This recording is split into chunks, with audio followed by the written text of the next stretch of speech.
네, 다시 공부를 시작하겠습니다. 자, 우리 이제 미국 철강 세이프가드 조치에 대한 내용을 수업을 다 마쳤습니다. 어, 케이스 스터디까지 해서 세이프가드 조치에 대한 부분을 마쳤고요. 이제 우리 잘 아는 것처럼 이로써 총 14번의 수업을 마쳤고 다음 시간에 드디어 이제 기말고사를 보게 됩니다. 기말고사와 관련된 공지, 그리고 몇 가지 리뷰를 좀 해보도록 하죠. 잘 아시는 것처럼 다음 주 6월 11일 금요일 날 우리 기말고사를 봅니다. 원래 우리 온라인상으로 지금 녹화로 한 학기 동안 수업을 진행했는데 잘 아시는 것처럼 원래 수업 시간은 12시부터 13시까지입니다. 제가 처음에 시작할 때는 첫 번째 시간에는 12시부터 13시까지 모두가 60분 동안 동일한 시간에 로그인해서 시험을 보려고 했는데, 지난번 중간고사 때 이 서버에 많은 과부하가 걸려서 문제가 조금 있었다라고 해서 몇몇 학생들이 시간과 관련해서 조금 조정을 건의를 해주셨습니다. 좋은 제안인 것 같아서 우리가 시험 시간을 조금 변동하게 되었습니다.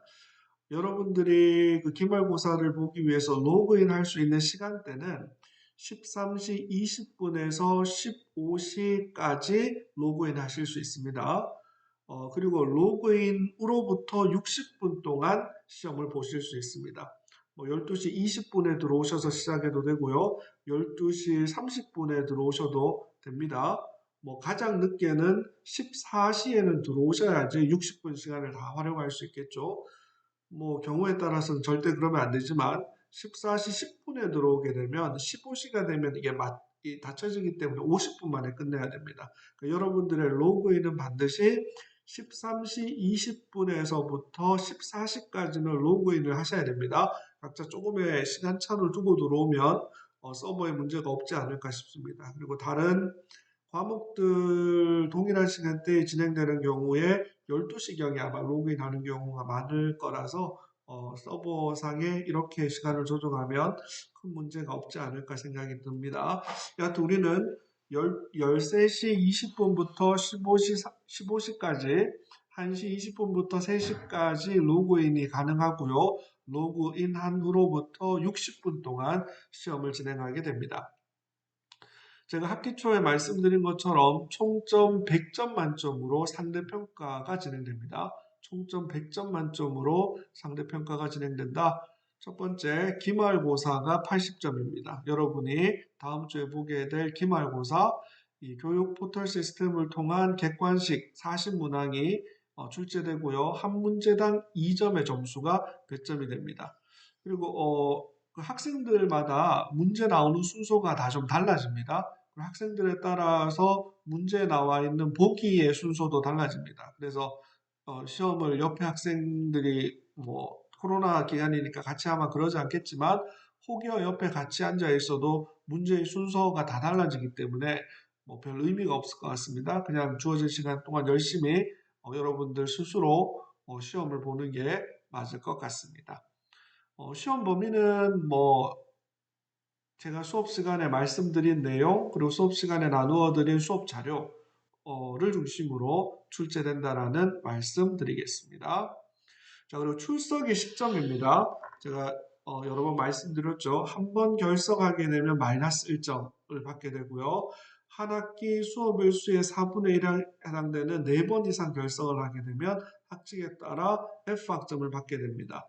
이런 경우가 없기를 바랍니다. 제가 전체 출석을 아직 확인해 보지 않았는데 여러분들 기말고사 마무리하게 되면 이 출석 그리고 나머지 부분들을 다 확인해서 점수를 채점하도록 하겠습니다. 그리고 기타 점수 10점이라고 해서 5점은 무조건 기본적으로 다 드리겠습니다. 그리고 적극적 참여 여부에 따라서 나머지 5점 가지고 약간의 편차를 두도록 하겠습니다. 그러니까 기타 점수 5점은 무조건 받는 거고요. 나머지 5점은 한 1점도 못 받는 분도 있고 1점 받는 분도 있고 5점을 다 받는 분들도 있을 겁니다. 이 부분은 이제 적극적으로 질문을 하거나 여러 가지 방법으로 적극적인 수업 참여를 저에게 보여주신 분들이 있으니까 그분들이 단 1점이라도 받을 수 있도록 차이를 두도록 하겠습니다. 그러면 우리 한 학기 동안 배웠던 내용들을 간단하게 한번 리뷰해보고 오늘 수업을 마무리하도록 하겠습니다. 우리 3월 5일 날 첫 번째 수업 시간에 오리엔테이션을 했죠. 그리고 또 첫째 시간에 국제통상법의 개념에 대해서 말씀드렸습니다. 인터내셔널 트레이드 로가 뭐냐? 인터내셔널 트레이드 로라는 건 우선 기본적으로 법학이다, 법학. 법학이라는 건 세상의 모든 문제를 권리와 의무라는 법률 관계로 환원해서 보는 게 법학이죠. 근데 법학 중에서도 국제법, international law이다. international law라는 것은 말뜻 그대로 inter, among, between이라고 했고요. international일 때 nation이라는 말은 국가라 그랬죠. 그러니까 international이라는 말은 국가와 국가 간의 관계를 얘기하는 거죠. law. 그러니까 international law는 국가와 국가 간의 관계를 규율하는 법이다. 좀 더 정확하게 얘기하면 국제법은 국제법상 주체 인터내셔널 액터들 간의 권리 의무 관계를 규율하는 법이다. 국제사회의 주체 대표가 바로 국가라고 했고요. 그리고 일부 국제기구도 국제법상 주체가 된다라고 말씀을 드렸습니다. 그리고 아주 예외적으로 개인이나 나머지 것들이 국제법상 권리 의무의 주체가 되는 경우가 아주 예외적으로 있다라고 했습니다. 근본적으로 국제법은 국가 간의 법이다. 그러니까 국제통상법은 국가 간의 통상관계, 트레이드와 관련된 법이다. 우리 이와 관련해서 비슷한 개념, 완전히 다른 개념이라고 해서 국제통상법의 아이덴티티가 뭔지, 국제통상법의 컨셉이 무엇인지를 다른 법들과 비교해서 설명드렸습니다. 국제통상법의 발전, 우리가 두 번째 주 3월 12일 날 공부를 했었는데요. 원래 2차 세계대전이 끝난 이후에 International Trade Organization, ITO라는 국제무역기구라는 것을 출범시키려고 했는데 결국은 무산되어 버렸죠. ITO의 출범을 주도했던 국가가 미국인데 미국이 주도해서 정확하게는 미국의 대통령이었던 우드로 윌슨 대통령이 주도해서 ITO를 출범시키려고 했는데 이것을 출범하는 조약 하바나 차터가 주도했던 미국마저도 결국 하바나 차터에 참여하지 못하게 되었죠. 이유가 바로 행정부는 하려고 했는데 미국 의회가 하바나 차터에 대한 비준을 거부해서 결국은 ITO 하바나 차터에 미국이 빠져버렸죠. 미국이 주도했는데 주도국이 빠져버리자 나머지 국가들도 결국은 하지 못하게 됩니다. 따라서 ITO는 실패로 끝났고 ITO라는 국제기구가 담당하는 여러 조약들 중에 하나였던 1947 GATT라는 General Agreement on Tariffs and Trade, 관세를 낮추어서 무역을 확대시키자라는 상품 무역을 목표로 하는 GATT라는 조약만 살아남게 되었다. 근데 이 조약이 마치 자기가 ITO인 것처럼 행동하기 시작했고 여러 차례의 멀티래터럴 트레이드 니고시에이션 다자간 무역 협상 라운드를 통해서 결국 95년 1월 1일 오늘날 WTO 세계 무역기구가 출범하게 되었다. 물론 이전에 경제학적으로 정치학적으로 이 자유무역을 지지하는 여러 가지 논의들이 그 이전에도 진행되었다라고 설명드렸습니다. 자, 그리고 우리가 세 번째 주 3월 19일에는 WTO의 특성으로서 법, 국제무역, 국제통상 문제를 규율하는 국제법, International Law, International Regulation으로서의 WTO에 대해서 공부를 했고요. 그리고 또 WTO는 바로 Forum, Trade Negotiation, 무역 관련 협상을 위한 포럼으로서의 WTO에 대한 내용도 설명을 드렸습니다. 가트 체제에서 진행되었던 라운드가 WTO 체제 출범 이후에도 또 다른 형식으로 무역 협상이 진행되었는데 현재는 이 무역 협상이 데드락 상태이다. 이 부분을 타개하기 위한 여러 가지 논의가 진행 중이다라고 말씀을 드렸습니다. 그리고 WTO는 하나의 국제 기구이죠. International Organization. 좀 더 정확하게는 IGO라고 해서 Intergovernmental Organization WTO 국제기구로서의 WTO의 본질이 무엇인가에 대한 설명도 드렸습니다. WTO에서 특히 법학이라는 측면에서 가장 중요한 게 바로 분쟁 해결 제도라고 했죠. 과거 가트 체제에 비해서 WTO 분쟁 해결 제도는 매우 발전한 거다. 물론 여전히 개선해야 되는 부분이 남아 있다라고 말씀을 드렸고요. 이 WTO 분쟁 해결 제도를 총괄하는 법이 바로 WTO DSU라는 Dispute Settlement Understanding이라는 분쟁 해결 양해라는 일종의 소송법, 절차법에 해당되는 별도의 조약이 있다라고 말씀드렸습니다.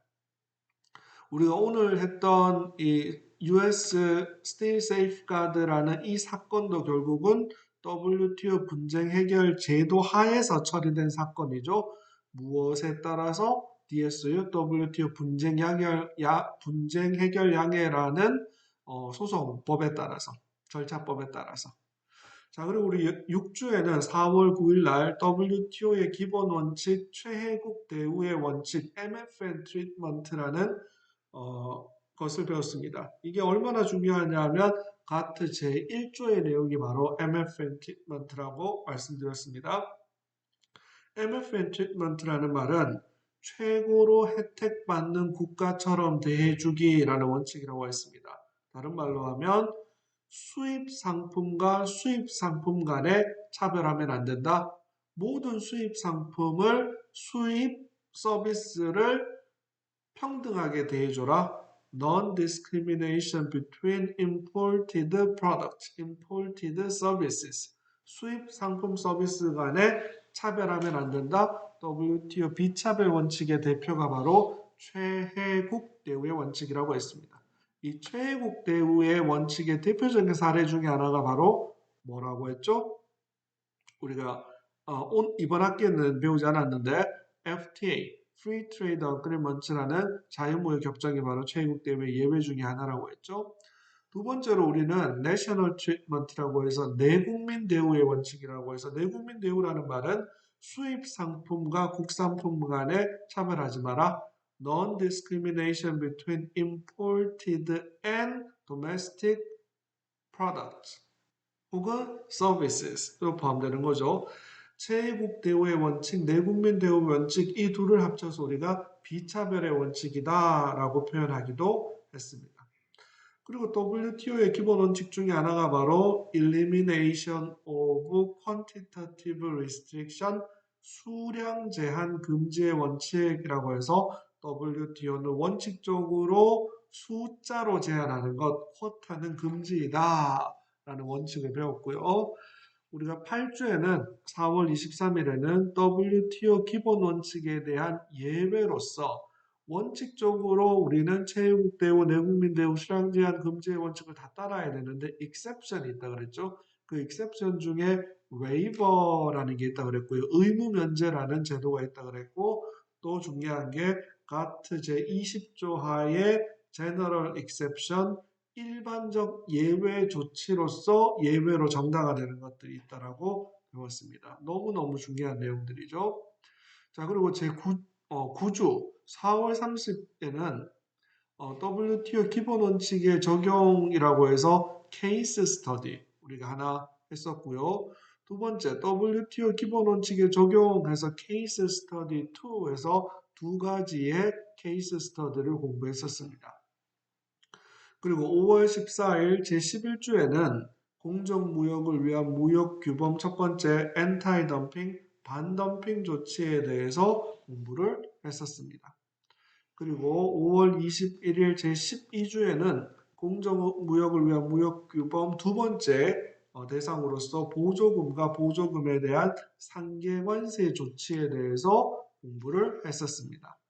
그리고 5월 28일 제13주 13번째 주에는 공정무역을 위한 무역규범 세이프가드 조치에 대해서 공부했었습니다.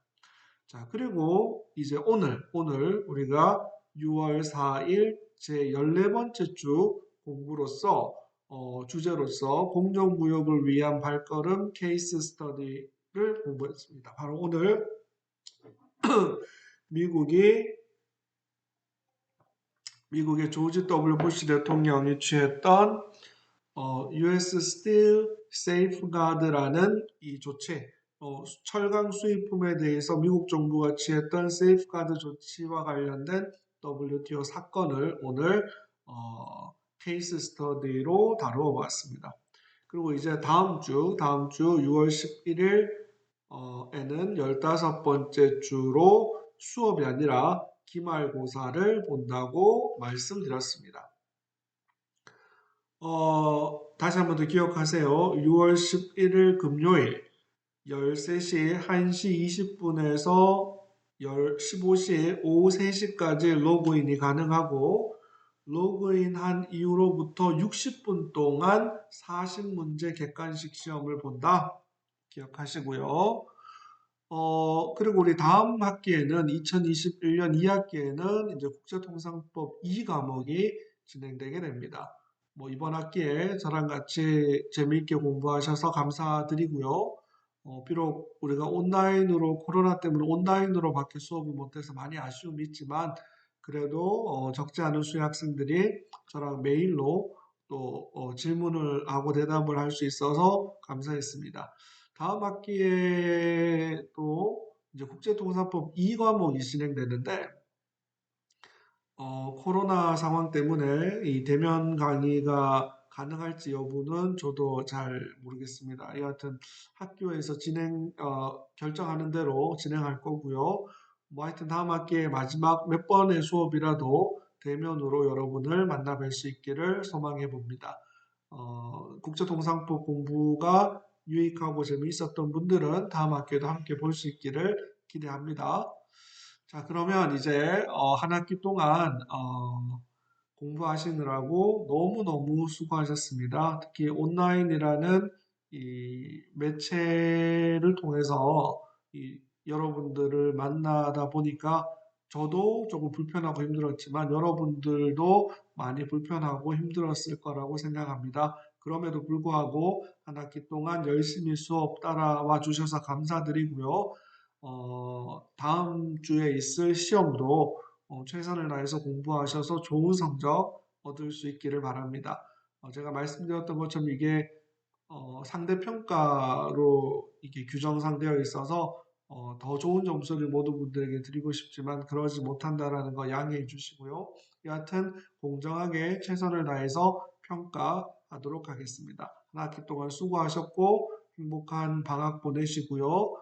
또 기회가 닿는 분들은 다음 학기 때 국제통상법 2수업에서 함께 뵙도록 하겠습니다. 한 학기 동안 수고하셨습니다. 감사합니다.